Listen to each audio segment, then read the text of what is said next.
we know that the Texas Attorney General ended up withdrawing that investigation, and so did the Florida Attorney General, Pam Bondi, who is going to be speaking here. That's interesting. I'm going to play you guys really quickly what the New York Attorney General, who didn't drop the investigation, Attorney A.G. Schneiderman in New York, had to say about this very thing. And this was on Morning Joe back on July 2nd. It's fraud. This is a straight up fraud. It's like selling people something you say is a Mercedes and it turns out to be a Volkswagen. And even if some people say, well, I actually kind of like the Volkswagen, it's still fraud because it's not a Mercedes. War Machine making another video. Why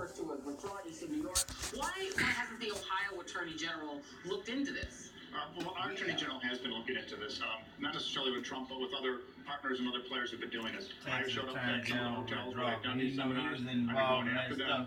Our Attorney General actually has gotten some big settlements, and the good news is DeWine has used those settlements to help deal with the aftermath of the foreclosure crisis, which is abandoned properties, demolition, clearing the table because we have a lot of distress left behind. So after one, it's been going after many. And so they've done a good job of getting settlements, which is why many of these folks drop these. Joy Reid, why to get the settlements necessary to help clean up the mess. Yeah, he don't bring up for bringing that stuff who have come forward to say they were defrauded in Ohio. I mean, could this wind up in campaign commercials here? Well, yeah, I mean, that's part of the story. Part of the story is that he was selling this fake school idea how he was going to teach people. But a lot of people aren't focusing on what he was teaching.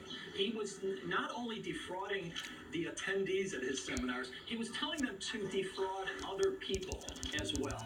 So it's kind of, I mean, Get wrecked. teaching people how to use shell corporations, fake names and everything to buy 100 properties and keep flipping them and then not pay the taxes and then just kind of dump them, okay? So he was doing more than just defrauding the attendees. He was helping to sort of put on a lot of cities like Cleveland another layer.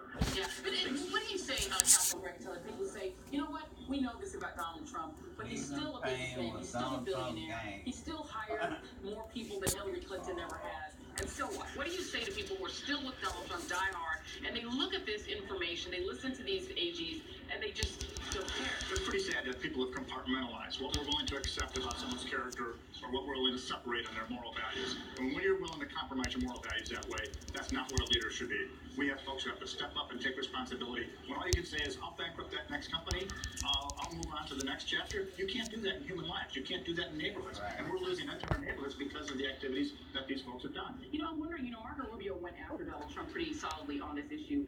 The governor of this state did not. John Kasich, who will not, by the way, be attending, very interestingly enough, he will not set foot in that arena from what we understand. Why didn't he use this more, do you think? Well, I think if you sort of watch John Kasich and how he's dealt with his campaign for president and in Ohio, he's tended to run towards the middle. Okay, and that's probably why he's not in the race anymore. So he's not taking any kind of views on this. He's been working kind of like in the background, Tony.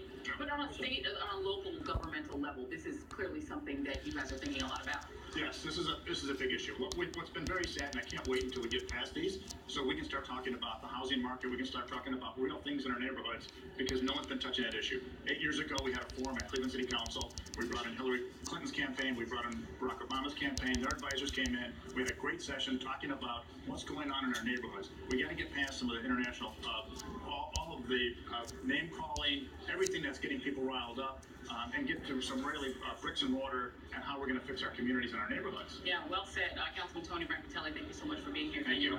Thank you for the great story. Hopefully people will all check it out. Thank you, it's an important story, and you're right. We need to get past the politics and really talk about fixing these cities. Thank you.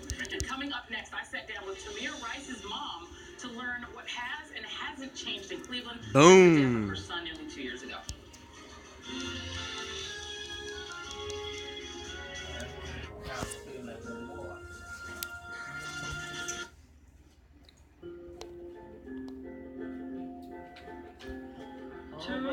Throw on some old raggedy clothes. You'll drop this food off. I ain't staying over there no long time. Y'all gonna come to the mall? Oh, Papa, you can just wait on me. Subaru Forester. I'm dropping you and the But you get to keep the food memories. You know you don't want to do that. You know you want me to come back home. There's a more enjoyable way Stop to get your fooling fiber. yourself. Phillips Fiber, good gun.